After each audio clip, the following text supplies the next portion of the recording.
नमस्कार दोस्तों, स्वागत करते हैं आपके अपना चैनल VCI एजुकेशन पे।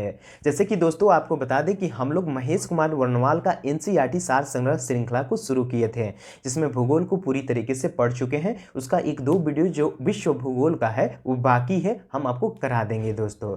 अब हम लोग शुरू किए हैं आधुनिक भारत का इतिहास। आधुनिक भारत के इतिहास जितने भी इंपॉर्टेंट टॉपिक आपको इसमें दिया गया है NCERT सार संग्रह की बुक में, वो पूरी टॉपिक आपको कराने वाले हैं, ताकि आपके एग्जाम और पॉइंट व्यू से काफ़ी इंपॉर्टेंट क्वेश्चन आप कर पाएं। तो चलिए इसी श्रृंखला को शुरू किए हैं और आज का जो हमारा टॉपिक है दोस्तों, उसका नाम है आधुनिक भारत का इतिहास का पहला टॉपिक, यूरोपीय कंपनियों का आगमन।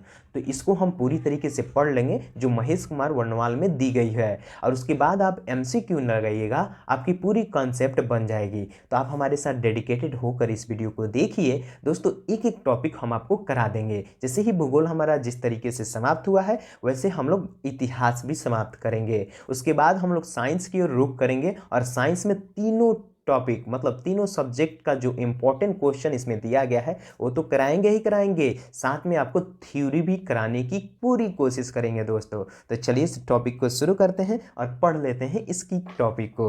तो आइए सबसे पहले देख सकते हैं दोस्तों, यूरोपीय कंपनियों का आगमन में। तो ये देखिए, ये सारी चीज़ों को हम लोग डिस्कस करने वाले हैं दोस्तों। इन सारी चीज़ों को आज हम डिस्कस करेंगे। तो आइए सबसे पहले हम लोग पढ़ेंगे यूरोपीय कंपनियों का कि व्यापार हेतु समुद्री मार्ग से आने वाले प्रथम यूरोपीय, मतलब यूरोप तो एक महादेश है, और वहाँ से किन देश के लोग सबसे पहले भारत में आए थे, तो उसका नाम है दोस्तों पुर्तगाली। यानी पुर्तगाल एक देश है, वहाँ से लोग आए थे समुद्री मार्ग से भारत में व्यापार करने। तो इस बात को याद रखिएगा कि यूरोप से पहली बार, जैसे कि एशिया हम लोग का महादेश है, इसमें कई सारे देश आप देखते हैं, इंडिया है, पाकिस्तान है, श्रीलंका है, या बहुत सारे देश आप देखते हैं। उसी तरह यूरोप भी महादेश है, उसमें कई छोटे छोटे देश मिलते हैं। तो उसमें एक देश है पुर्तगाल, जहाँ से लोग समुद्री मार्ग से भारत में आए थे व्यापार करने के उद्देश्य से। आगे देखिए, आगे क्वेश्चन है दोस्तों, यूरोप से आने वाले समुद्री मार्ग की खोज किसके द्वारा की गई। देखिए, हमारे यहाँ तो व्यापार स्थल मार्ग से पहले हो रहा था, लेकिन समुद्री मार्ग से सबसे पहले व्यापार की खोज किसने की, तो देख सकते हैं दोस्तों, समुद्री मार्ग की खोज वास्को डी गामा किया। और ये भारत कब आया, तो देख सकते हैं 17 मई 1498 इसका भारत में आगमन होता है। तो ये बात याद रखिएगा कि 17 मई 1498 को वास्को डी गामा जो है वो भारत में आया था व्यापार करने के लिए। आगे देखिए, आगे क्वेश्चन देख सकते हैं कि कालीकट बंदरगाह के तट पर किसने वास्को डी गामा का स्वागत किया। तो देखिए, वास्को डी गामा तो भारत आया था, लेकिन मान लीजिए कोई भी विदेशी यात्री अगर भारत में आता है, एक समुद्री मार्ग से आ रहा है नई मार्ग को खोज करके, तो वहाँ पर उसको स्वागत करने के लिए एक भारत का व्यापारी मिला जिसका नाम था जमोरिन। मतलब ये शासक थे, व्यापारी नहीं थे दोस्तों। ये जमोरिन क्या थे, एक कालीकट के शासक थे, मतलब राजा थे। ये क्या किए कि इसका स्वागत किए, तो इनका नाम क्या होगा दोस्तों, जमोरिन। जमोरिन ने उनका क्या किया, स्वागत किया। किसका किया, तो वास्को डी गामा से। वास्को डी गामा के क्यों किया, क्योंकि बहुत सारे मार्ग तो देखे थे भारत से व्यापार करने का था, लेकिन ये समुद्री मार्ग से आए थे। और कहाँ से आए थे, तो यूरोप से आए थे, और यूरोप में इनका देश का नाम क्या था, तो पुर्तगाली।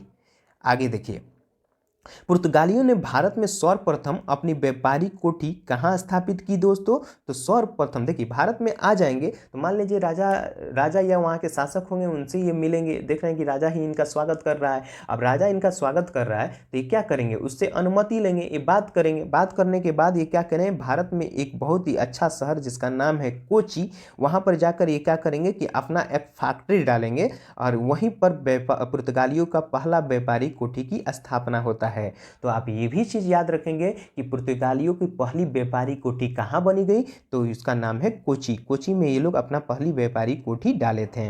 आगे देखिए, पुर्तगाली उपनिवेश का प्रथम वायसराय भारत में कौन नियुक्त हुआ, तो फ्रांसिसो द अल्मीडा। अब मान लीजिए कि व्यापारिक कोठी तो आ गया, व्यापार करने के लिए लोग व्यापार कर रहे हैं पुर्तगाल से आकर, लेकिन उसका हेड तो कोई होना चाहिए, तो वही वायसराय बनकर आया था। उसका नाम क्या था, फ्रांसिसो द अल्मीडा। अल्मीडा क्या था, ये पुर्तगाल का वायसराय था, मतलब प्रथम वायसराय था। कब आया था भारत में? तो 1505 में आया था दोस्तों, याद रखिएगा इस बात को। आगे देखिए, भारत में देखिए, भारत में ये लोग व्यापारिक करने के उद्देश्य से आए थे, लेकिन किन किन क्षेत्र में उद्देश्य करते थे, किन किन क्षेत्र में ये व्यापार करते थे और ये क्या क्या चीज़ों का आविष्कार भी किए थे, तो ये भी जान लीजिए दोस्तों। देख सकते हैं भारत में तंबाकू, जो आज भी आप देखते हैं दोस्तों, और तंबाकू की कृषि एवं प्रिंटिंग प्रेस प्रारंभ करने का श्रेय पुर्तगालियों को जाता है। उसके बाद भारत में प्रथम प्रिंटिंग प्रेस की स्थापना कब होती है? तो 1556 में होती है। और कहाँ पर होती है? तो गोवा में हो जाती है। तो आप इस बात को याद रखिएगा दोस्तों कि पुर्तगाली कौन कौन से व्यापार करते थे। तो सबसे पहले तो ये तंबाकू की कृषि यहाँ प्रारंभ किए, प्रिंटिंग प्रेस भी प्रारंभ कर दिए। और पहली प्रिंटिंग प्रेस की स्थापना कहाँ पर करते हैं? तो 1556 में गोवा में करते हैं दोस्तों। आगे देखिए, भारत में पुर्तगाली शक्ति का वास्तविक संस्थापक किसे माना जाता है दोस्तों? तो आपको मालूम होना चाहिए कि वास्तविक संस्थापक अल्बुकर्क को माना जाता है। अल्बुकर्क क्या था कि पुर्तगाली शक्ति का वास्तविक संस्थापक माना जाता है इसको। आगे देखिए, उसके बाद मान लीजिए कि पुर्तगाल तो आ गए, और भी कई ऐसे देश देखे थे कि पुर्तगाली, देखिए वास्को डी गामा की बात करें तो वास्को डी गामा पहले आया था। पहले आकर यहाँ पर क्या किया था कि मसाला लेकर अपने गांव गया था और वहाँ पर बेचा था, तो वो कई गुना मुनाफा वहाँ से, मतलब 60 गुना मुनाफा कमाया था। तो वहाँ के लोगों को लालच बढ़ा, अलग अलग देशों, मतलब आसपास के लोग देखे थे, लालच बढ़ा, वो भी सोचे थे कि हम भी जाकर भारत में व्यापार करेंगे। इसी उद्देश्य से पुर्तगाली आए, इसी उद्देश्य से अंग्रेज आए, इसी उद्देश्य से डच आए। बहुत सारे देश यहाँ पर आकर क्या करने, व्यापार करने के मकसद से आए थे।